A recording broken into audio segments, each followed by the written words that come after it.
Life is too short to chase someone else's version of success. And that's why I think it's time to pause, recalibrate, define your own rules to live by and live by them. I had a very successful client ask me recently, they're like, I don't really know what the next thing to do is. I've climbed my mountain, I've reached the summit, what next? And I said, well, if you got $100 million dropped into your bank account overnight, when you wake up tomorrow, what are you going to be doing? James Schramko here. Welcome back to my podcast. This is episode 1100. And today we're having a chat about when to simplify and when to expand. We're redefining success on your terms. I think this is a critical episode. That's why I'm running solo with it.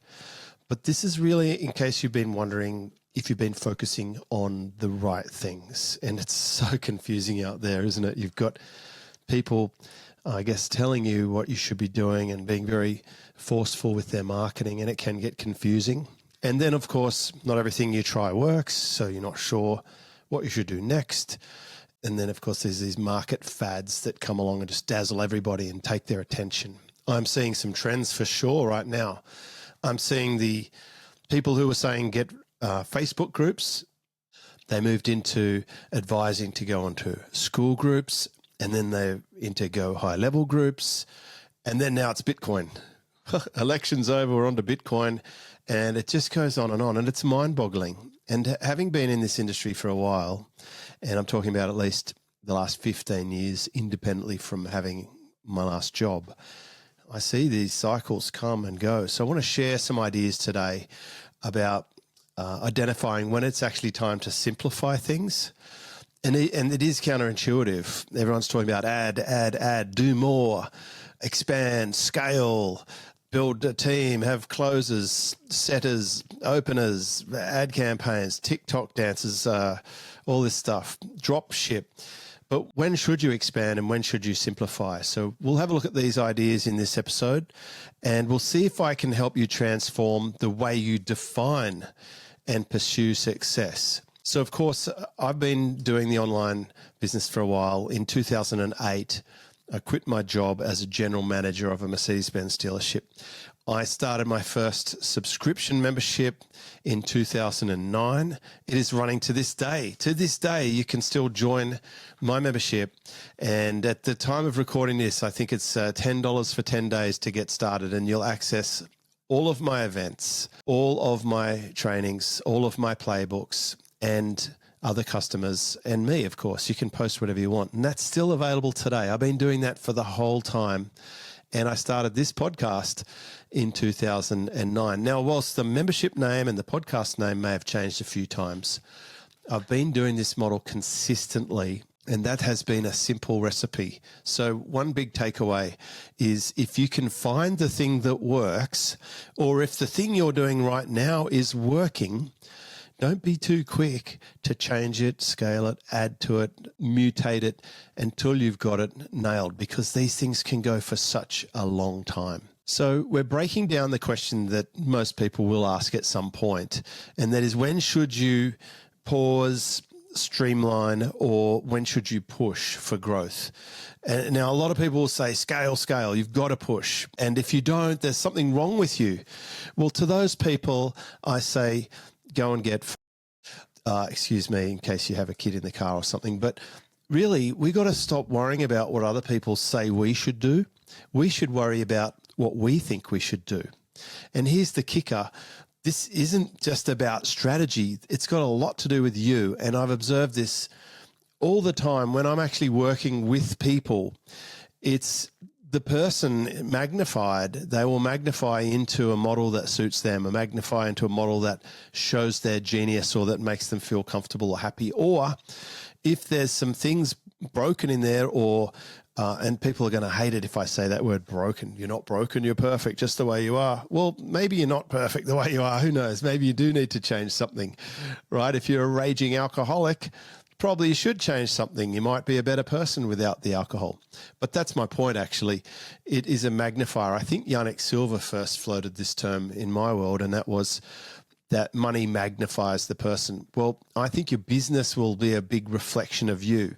And you can have a look at any business owner you know, and you might see some commonality to this. The business seems to encapsulate who they are. Like in my world, I'm a sounding board and behind the scenes advisor for lots of people. And part of what I have to bring to the table is a cone of silence, a vault of privacy, that bedrock integrity of being there to support them and work with their needs in mind, despite what anyone else is doing out in the market. That's what I bring to the table. So my business is a great wrapper for that skill, that attribute. I'm also a parent and someone who doesn't mind taking on responsibility with a team, etc. So I can take on the responsibility of working with somebody. But I do think your standards, your goals, your version of success will translate into the kind of business that you choose. Now, if your version of your goals and your version of success is what everyone told you have to have, if you think success equals being in a private jet or having a Porsche GT3 and you can't be successful without that, then that's going to cause you to do things and to say things that may not be in your benefit long term, because that might not be who you are. So let's have a look at this together. The first section of this podcast, I want to talk about success. What is success? And something that really hit home for me was many years ago, I was doing quite well, but I still had a job. And I went off to a seminar and I won a prize to go into this high-level group that Yannick Silva ran, and it was called Maverick Mastermind. And it was for $1 million plus marketers. At that time, I was making $150,000 a year online, but I still had a job. And within 6 weeks of joining this group, I quit my job and I was making $300,000 plus online. And one of the people in that group was somewhat of a mad genius, was called Brad Fallon. And some of the older listeners would know who he is, but if you're new to the scene, you may not. But he was a pretty big deal in the e-commerce SEO space and also with high ticket recurring membership space. And I became good friends with him and went to his house and he came to my house and we spoke on the tour together, and he introduced me to a lot of my friends like John Carlton. But he told me about this guy. He said, there's this guy. This guy is behind the scenes and he's like the real deal. He helped Marie Forleo get started. He helped Eben Pagan get started. He helped John Reese behind the scenes. And I'm like, who is this guy? I got to find out about him. And this guy was called Dean Jackson. Now, of course, I ended up meeting Dean Jackson. I was introduced to Dean by Brad in Detroit, of all places, at another guy, Jeff's event. So, this whole list of contacts got pretty crazy. But I met Dean. I sat next to him in the conference and we shared some tips and we had a meal together and we became friends. And he's visited my place and I visited his place and found out just this guy is so incredibly clever. But he had this list, and the list was, I know I'm being successful when. And I actually printed this list out and put it on my filing cabinet for many years. And what it's really about is it's about no compromise. It was his way of tuning out the noise and focusing on what mattered to him. It was things like I wear a watch merely out of curiosity. I don't need to know what time it is. I work on projects I want to work on, but none that I don't. I reserve the right to let go of a client if they're annoying me, that sort of stuff. I just love this list. And this is the important thing. Dean's list is going to be different to my list, and my list is going to be different to your list. So this is where I'm teaching you, don't just accept someone else's definition of success. If you watch too many Grant Cardone videos, you'd start thinking if you don't fly in a private jet that you're a loser. Well, that's not the case. And it's up to you to come up with your own list. So let me ask you, what would be on your list? I would suggest you write it down and be specific. For me, the sorts of things on my list are, I would like to surf every day when there's good waves. I want to see my family every day. So that means I don't go on big trips away and stuff. I like to work only with clients that excite me and interest me. There's things I don't want to do. I don't want to do live stuff. I don't want to do TikTok dancing video. I don't even want to be on TikTok. And so I'm not. right? So write it down and define it. What would be success in a way that resonates with you, not based on someone else's highlight reel? And let's face it, social media is people's highlights reel.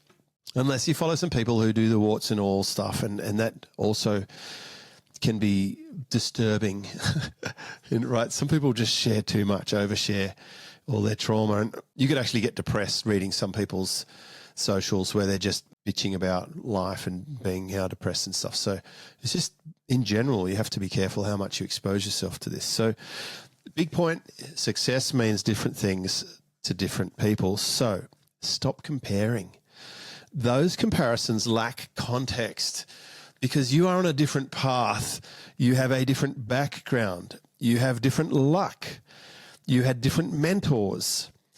Even if you took siblings in the same family, there will be genetic differences. I have a sister. She's a sister, so she's a female. I'm a bloke. And it means that we were probably raised with slightly different preferences. We had different friends. We were different ages. So even with the same parents in the same household, we've gone down different paths. And that's the thing. You can't possibly compare yourself to someone on Instagram and think, wow, they're so successful and I'm not, because it's such a lucky dip. It's like a soup of life. And so it's just a waste. You don't have the context. Firstly, you don't know that person, because even their lover, even the most closest people to that person, they've got secrets from that person. I guarantee you they are thinking things in their mind they don't say to their partner or to their friends or to their family, and especially not to you. And ask yourself, what does success really look like for me? How much is truly enough? By the way, on that enough thing, if you want to have enough, there is a secret, and it's called gratitude. And in shorthand, if you can be happy with the things you already have, you won't actually need something else. And then now you can close off that disappointment and depression over the fact that you still need to go and get something else. And this is a tough one to do. A lot of the things I'm saying are easy or they're simple, but they require a little bit of work. So, for example, let's take this on a very basic scale. There's some things in my life that I have so much gratitude for that I just fall back in love with the things I already have. And by doing that process, I don't need something else. Someone posted the other day, like, what would be your dream car? And you know what my first thought was? The car I've got. The car I've got is my dream car. I love it. And I wouldn't need anything else. Even if I won something different, I would sell it because I've already got the one I want and I love it. And this can happen for all sorts of things. It could be a favorite pair of sneakers.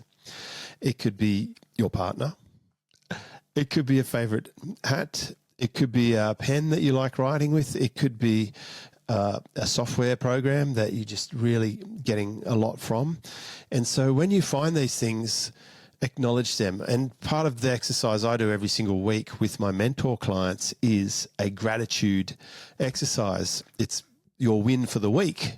And that just helps us notice that things are going well. The next thing is what genuinely lights me up. And I know Marie Kondo's book, The Magic of Tidying Up, which incidentally I think I heard about from Dean Jackson, is a great book. I've bought about 4 copies of it to give away. And I love that book. It's, you hold something and say, what sparks joy? Does this spark joy? And letting go of things out of your life that don't spark joy is part of the process to finding that gratitude, because everything that's left does spark joy and you do have a love affair with, and you don't need anything else. And so part of that decluttering and simplification process is letting go. And for me, it was a lot of old domain names. It was a big tub of materials from my previous industry, the motor industry. I tried during COVID, I tried a membership. I took all the information that I had built during my career in the car industry. I put together a fantastic membership. I sold some memberships.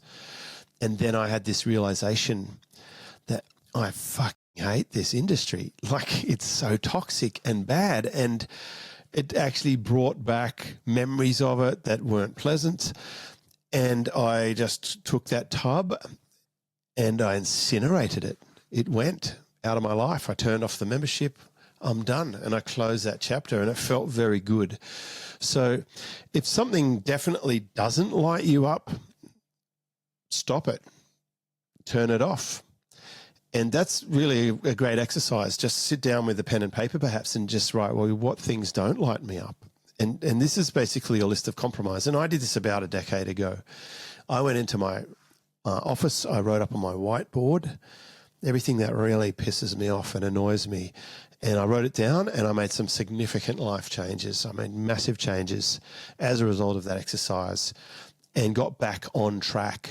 It's like you've been taken off the track, but you didn't really realize, or you were kind of lying to yourself or just avoiding the confrontation. But if you can focus on what genuinely lights you up, you hear other people talk about it. Derek Sivers talks about hell yeah or hell yes. If something's not a hell yes, it's a no.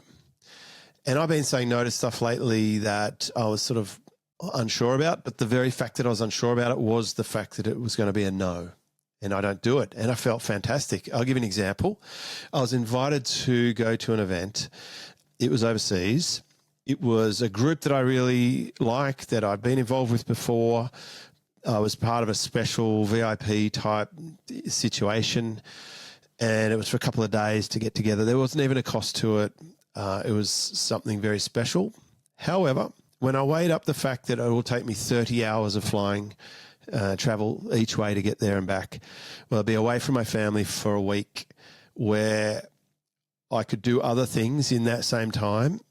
And I know exactly what I'm doing in my life right now. I know exactly what I'm doing in my business. And I know exactly what waves I want to surf. It wasn't a hell yes, so it's a no. And this is how it's supposed to be. So it didn't genuinely light me up. It was kind of interesting. It's kind of cool. But I know if I went and booked the travel and I started packing my bag and I'm printing off the itinerary and booking transport to the airport, and then next thing I'm sitting on a plane, and I'm going to be sitting on that plane thinking, why did I agree to this? Why did I say yes? I don't want to be here right now. And so that is a critical lesson.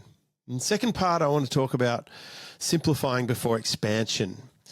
So a few years ago, I really did hit a turning point. I had a lot of things going on. I think 12 profit centers. I felt pretty overwhelmed. I was juggling too much. I had an SEO business. I had a website business. I had affiliate marketing business. I had 67 staff. I had 2 memberships. I had some private clients. I did licensing. I was running events. And I was trying to do a lot. But then I thought, you know what? I got to simplify this. And I just got rid of all the unnecessary clutter, both physical, digital, and mental. Stripped it back. I think I started with 10 in my team, sold the SEO business, sold the website business, closed down a lot of the other stuff. I stripped it back to the point where we're at today. As it now, I've got jamesschramko.com and blinksurf.com, and I have a partnership with my wife with visionfind.com. They're the 3 main domains in my life right now. I also have 7 partnerships, royalty revenue share deals, and that's something I coach people on how to set them up. They are a significant contributor to my income, but those partnerships are treated in a very similar way to mentorship. And of course, I got mentorship clients off jamesschramko.com, and there's still the connect level. It's still ticking away. Very low maintenance, easy does it. So it's so simple. And I've been able to sell off about 1,800 website domains now. In there were hundreds of websites. I've now got a team over the last 8 or 9 years since I sold the business and started off with about 9 or 10. I'm down to 5 team members. I think one went to work with the old company with her sister, which was great. One went on into his own business, which I supported. One had sort of questionable work ethic, so that just didn't work out. Another one kind of faded in terms of interest or role, and that was it. So, and I've still got core 5, the 5 incredible people been with me for 13 to 15 years. Just a couple of websites to focus on, a handful of clients who I really, really dedicate myself to on a daily basis. And it's just simple. I decluttered my workspace. I got rid of an iPad because it was unnecessary extra. a laptop, an iPad, a phone, and a desktop. I'm like, this is ridiculous. So I just have one iMac that I use for all the recording of stuff. And I have one laptop that I use when I travel overseas for about 3 months of the year and live in the Philippines mostly, and a phone. So it's just simplified the device situation. I unsubscribe from all the crappy emails and all the bullshit marketers and all the hype and wah. That's all gone. Not interested. I've stopped following, even if I haven't necessarily unfriended a whole bunch of people in my industry who are just takers, users, synthesizers, credit stealers, and generally just brain suckers. They are dead to me. And it's good, you know, and I'm not afraid to say it, but there's a whole bunch of turds out there who just take, and they take from people and never give back, and they're switched off. And I streamlined all my socials, and the result is it's just more focused. It's lighter and more productive. Even in my book, which is I think 6 years old now, Work Less, Make More, I said how important this is. Turn off those email dings and pings and subscriptions and make sure you filter it out. My email tab for essential newsletters and essential, you know, I mean like a fin company or something, is noise. That's what it says. Actionable tip: if you are feeling overwhelmed, start by getting rid of stuff before you add anything. Delete. And this also applies to your old products, old information, old channels. I archived my whole old YouTube channel.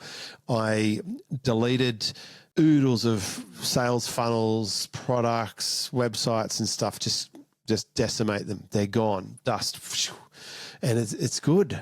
And also we got rid of old archived backup websites, old customer interactions and stuff. You should actually get rid of them. It's a privacy concern anyway. If you finish up work with a legal company, they will actually delete your file after a certain time because they don't want it leaked or published on the internet. It's a good practice. Identify tasks and commitments and distractions that no longer serve you. Like, actually pay attention to what are you actually doing in your day-to-day routine, and is that moving you forward to success? And eliminate or delegate ruthlessly. Like, just question everything. That's the 2-word piece of advice my mentor gave me that's probably the most useful. Question everything. It's like, why am I doing this? Who am I doing this for? What kind of person will I be once I've done this? That could be motivating, or it could be stopping you from doing something silly. Create breathing room for clarity and focus. And a lot of entrepreneurs are just going to load up on more stuff. But that, again, that in itself is a habit. My work week is about 10 hours, and I spend the rest of the week osmosing or digesting things, thinking, not just food, but ideas, thinking things. Like yesterday, a client asked me a really important question, and I haven't answered him yet. I've answered him to say I'm thinking about this, so I'm on my process. But in the meantime, I've been swimming, I've been meeting with friends, I've been watching Formula One qualifying and stuff, and it's in the back of my mind, and then the answer will become clear, and then I'll have such clarity and focus. But I will have put more time and thought into this than just a reflex answer that most people would do if they even bothered to respond to clients, which a lot of them don't. Part 3 is expanding with purpose. So, okay, you've simplified, you're clear, you're going to expand. But I think simplifying isn't necessarily about staying small. You can scale, but it's about making the space to grow. So, for example, I can achieve a lot more with a team of 5 than I can by myself. I can also only really focus on the things that I love while they do all the other stuff, because I have the team. I couldn't do that as a solopreneur, and solopreneurs are popular. And yes, we might be in an era where you could have a 1 billion company with AI, but it hasn't happened yet, but it might. But a small team of 5, that really takes care of stuff like editing and distribution and bookkeeping and helping you man support and that sort of stuff, which I find would not excite me. That does not bring me joy. And once you've simplified, you can expand in a way that's sort of intentional and aligned. So my boss used to teach me question everything. And he said, take nothing at face value. Like if you meet a new person, the tendency out there, oh, we'll start this person on 10 out of 10. And as they disappoint me, I'll just sort of chip down their score to a 9 or an 8 or 7. Eventually there'll be a 3 and then we'll break up, right? He said, start everyone on 0. It's okay to challenge assumptions and to think critically. So let people be a 0 and then they can build up credit to whatever level they get to. But I'm never giving them a 10 out of 10 straight off the bat. I'm going to be critical. I'm going to be observant, and I'm going to let them prove themselves. And that might be a cynical way to approach things, but it's certainly kept me out of trouble. And I have very, very good relationships. And it's also, I think, why a lot of people trust me, but not just in the online business space. The new channel that I have in the surf industry, where it's not about me, it's about the brand. Those viewers of my YouTube channel trust me. They take my advice. They purchase the things I recommend. They come back saying it was a good idea. And that's where I think it's really important, is to give people a reason to trust you. If you only do good stuff for humans, that's a good start. Growth comes from asking the right questions and exploring the right possibilities. So it's not just about doing more. And so whenever you see that advice, just get started, or just, do more. It's like, the ultimate one, which is the like dumbest ever, 10x, just do 10 times more. Yeah, maybe, but if it's 10 times the wrong thing, it's 10 times dog shit is still 10 dog shit. If you're in the desert walking away from the watering hole and you walk faster, you're just getting further away from help. So it's not about doing more, and it's not about being fast, and it's about doing better and doing the right things. Peter Drucker was all over this. It's about doing the right things versus doing things right. It's about being effective, not being efficient. And there's way too much crap about productivity. I don't even keep a to-do list, right? If you just do a few of the right things on a regular basis, you're going to get results. You don't have to do a lot. You don't have to do it fast. You don't have to do 10 times more than anyone else. It just has to be the right thing. So ask yourself, is this aligned with my goals? Does this get me closer to where I'm going? Am I heading towards the watering hole? And what would be the evidence that I am? How would I know this? Do I have a GPS satellite tracker? Will this move the needle, or am I just making noise for the sake of it? Is it signal or is it noise? Am I ready for the responsibility that comes with this expansion? And that's, I think, what holds some people back. They're not ready to expand because that would create responsibility, and responsibility would mean that they'd be uncomfortable. Therefore, they sabotage their success by not moving forward. Let's just talk for a minute in this next segment about the flex filter. And this is just an observation. And someone said that I get triggered easily the other day, which was freaking hilarious, because they were triggered by my post about people showing off. And then they posted that I get triggered. I've been around for a long time, and I've seen a lot in my decades in business. It takes an awful lot for me to get triggered, and I'm especially unemotional about a lot of this stuff. But what I have observed is it's pretty hard for people to resist the urge to show off, and especially young men. I'm going to call that demographic as being especially prone to this. And I was in that group. So I'm talking about old me.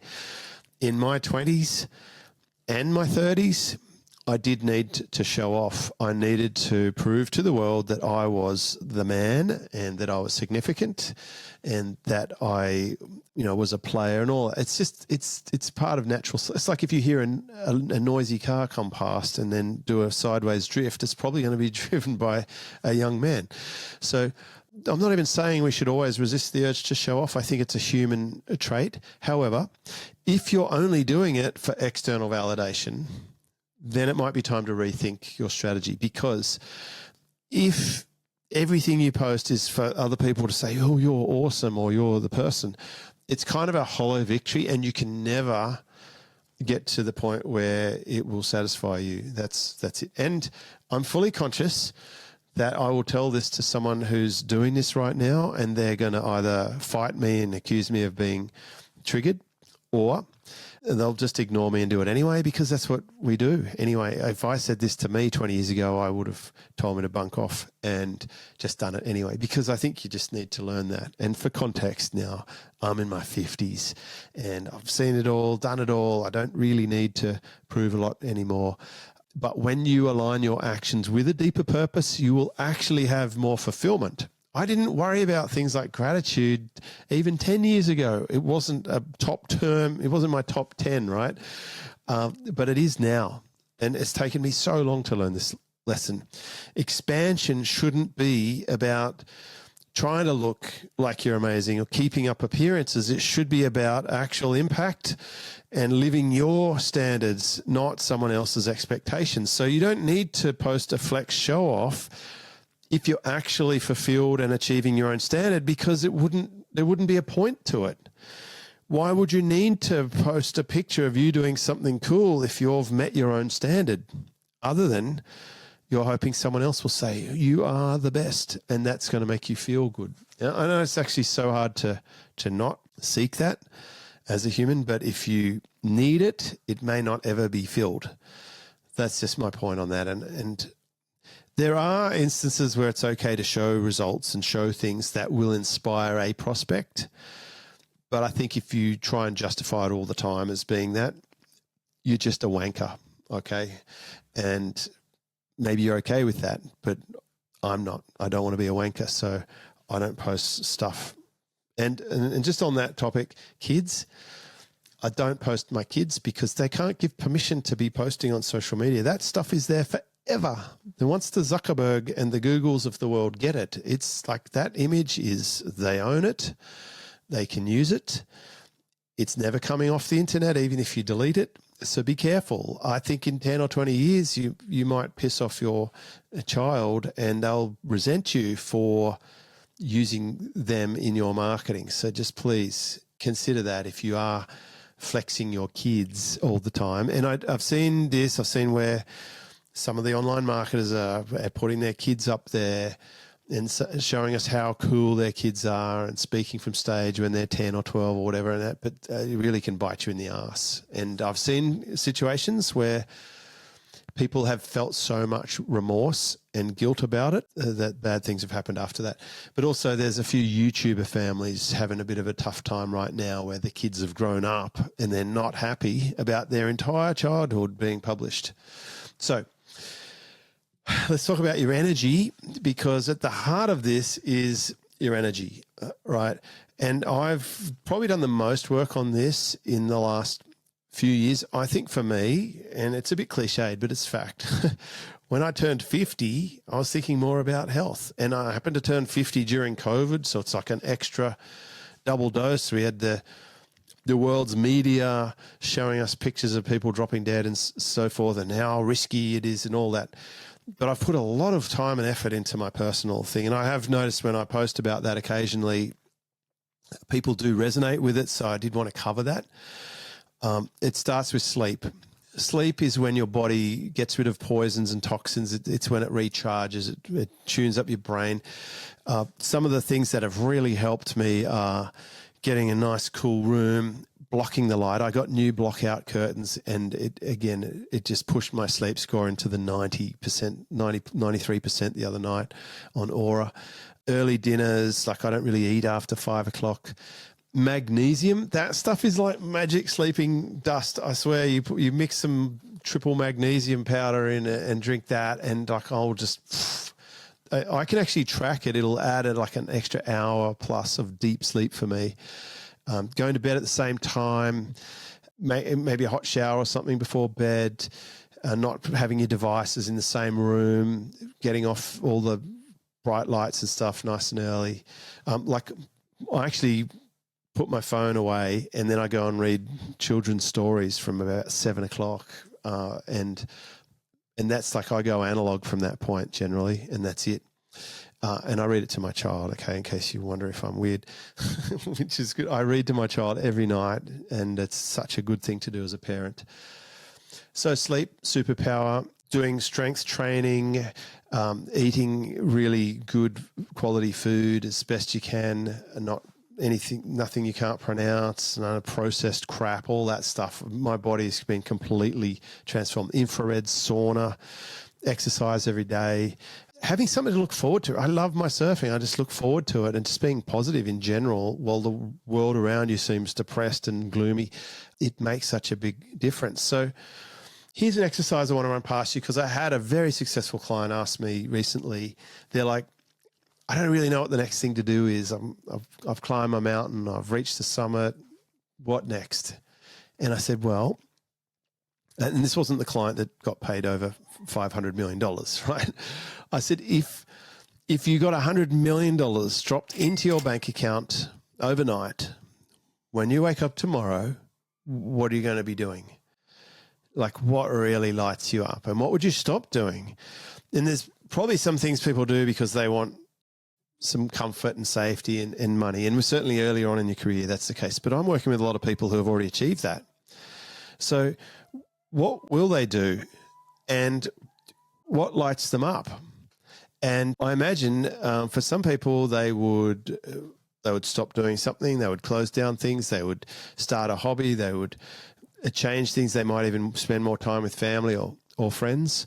But that's an exercise that I think is worth doing. And I've gotten as close as I can to that, because once you live in surplus and you don't actually, if you're not desperate and you don't need to do anything because you don't have to, and you could stop tomorrow, then you're kind of in that zone of surplus, and you'll find you're making choices that optimize your life. In other words, I'd like my routine to continue the way it is or similar. I'll be happy with that, because life is too short to chase someone else's version of success. And that's why I think it's time to pause, recalibrate, define your own rules to live by, and live by them. So if this resonates with you, I'd love it if you could share your thoughts. Maybe build out your list. I know I'm successful when, or do your $100 million exercise, and tell me about some of the steps you're going to take or change wherever you see this video. Put a comment, send me an email if you want. And by the way, if you're experiencing a difficult time in life right now, or if it is doom and gloom and everything I say makes you angry and you need someone to talk to, then just let me know. Don't do anything crazy. I really appreciate you. I wanted to do this solo episode for a while. I have pulled together some of the ideas and thoughts that I've been sharing over the last few weeks that people have responded to. So I'm hoping that it really hits the mark for you, and look forward to catching you on the next episode. This is James Schramko.